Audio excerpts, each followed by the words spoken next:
Hello there, you lovely people. I hope you're safe and I hope that you're well.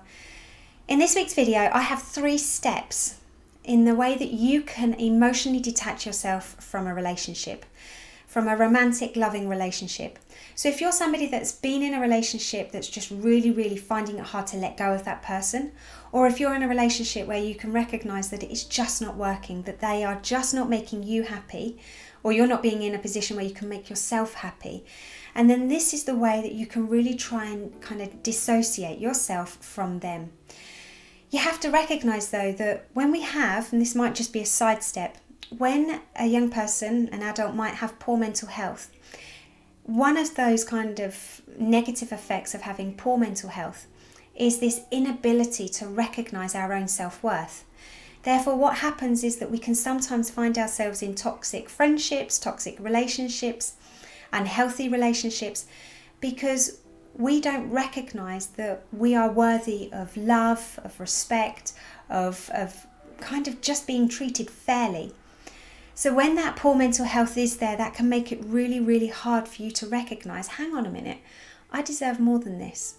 My first step is that I need you to have a clear reason or clear reasons of why you need to emotionally detach yourself from that person. So why the relationship did break down, or why you're in a position where you're thinking that it's kind of just run its course. Because what can happen is it's really easy to reminisce. It's really easy to look back at videos and at photos, connect with our friends and just remind ourselves of all those good times that we had with that loved one.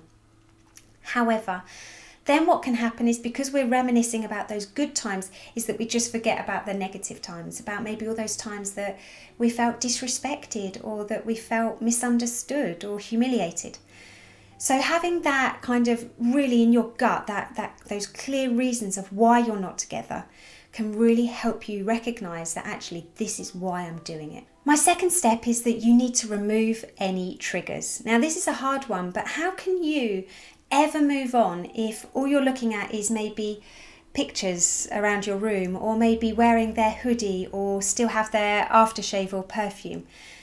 When we are holding on to those triggers, we are constantly in our mind being reminded of all those good times and the fact that our heart is hurting so much and that we're missing them.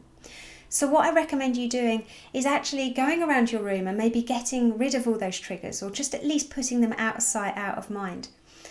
Also, when you look at their number on the phone, do you really need to have their number?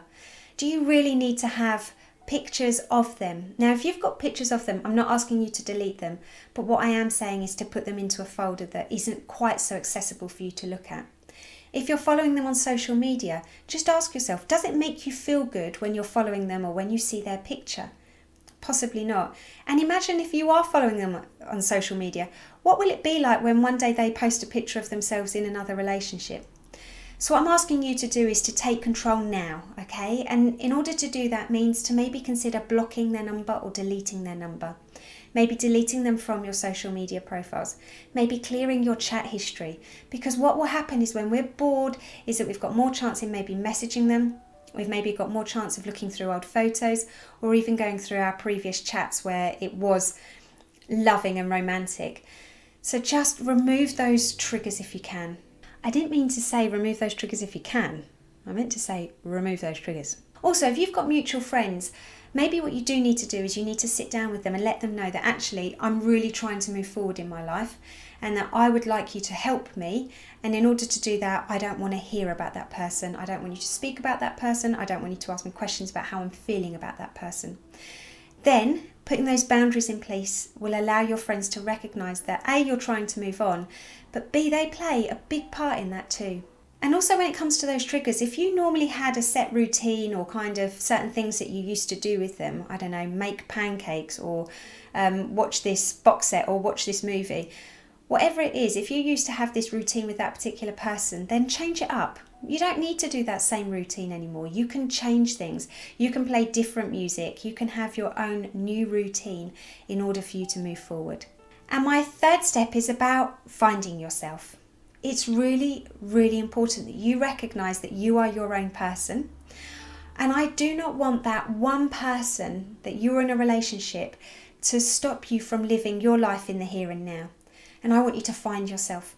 I want you to reignite your social life. I want you to find yourself going out and finding new friends.